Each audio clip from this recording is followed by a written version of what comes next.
Ikaw niya, talaga ako. Sa kahit kaya talaga ako. Naku, kundi lang talaga ako mabubusog sa spaghetti mo.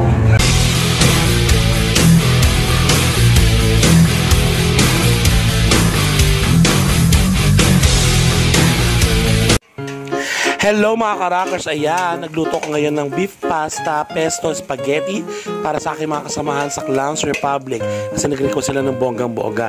Kaya naman nagisa na ako ng bawang, sibuyas at syempre nilagay ko na rin ng mga ingredients, ang bell pepper, ang onion leaves, tapos yung siling haba at syempre hinalo-halo ko ng minekos-mekos ko ng bonggang-bongga at syempre nilagay ko na rin ang beef.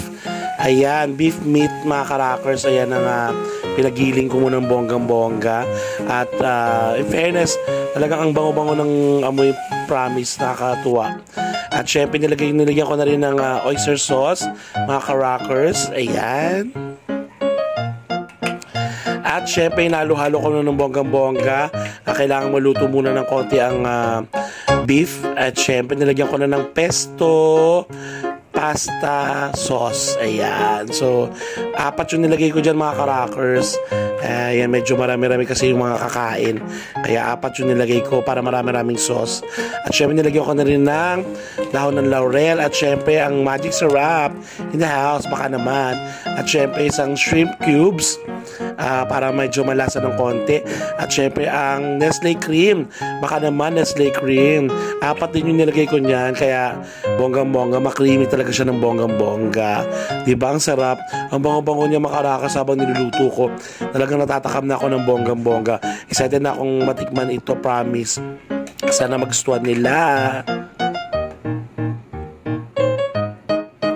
At syempre nilagyan ko na rin ng Eden cheese, baka naman 4 ang nilagay ko dito para naman masarap ang lasa. At ayan, nilagay ko na siya ng bonggang-bongga habang niluluto para matunaw at umalo siya dun sa sauce, ganon. At yan na nga mga karakas, luto na siya, grabe ang sarap mga karakas. Tinikman ko siya tapos ang sarap-sarap ng lasa niya.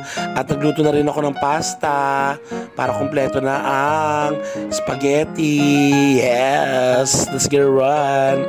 Eto na mga ka-rockers, nilagyan ko na siya sa lalagyanan at nilagyan ko na siya sa ibabaw ng pasta sauce. O diba, kakaibang kulay ang nangyari, diba? Hindi siya kulay green mga ka-rockers. Baga parang ano siya, kulay niya parang kulay karne, ganun.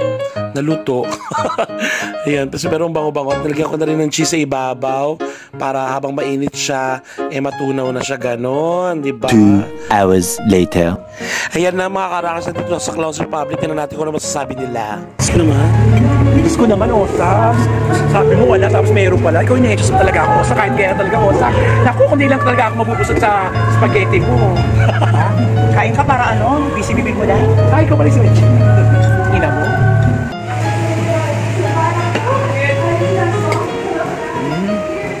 Ano ba yun, Osas? Masarap. Masarap daw. Hindi na-miss ko, Osas. Gusto ko, Osas. Ano ba yan? Ay, masarap. So alam nyo na, magtatayo na sa ng karinderya.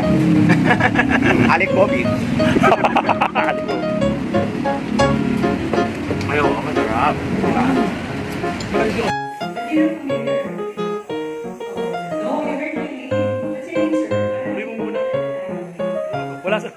Wala sa parmesan cheese eh. Ano ba ito? Pesto? Oo.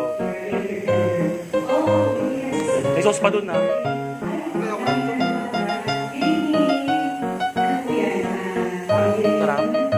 At kumain din sa Alan Kay, nagustuhan niya. Kaya naman salamat sa panonood.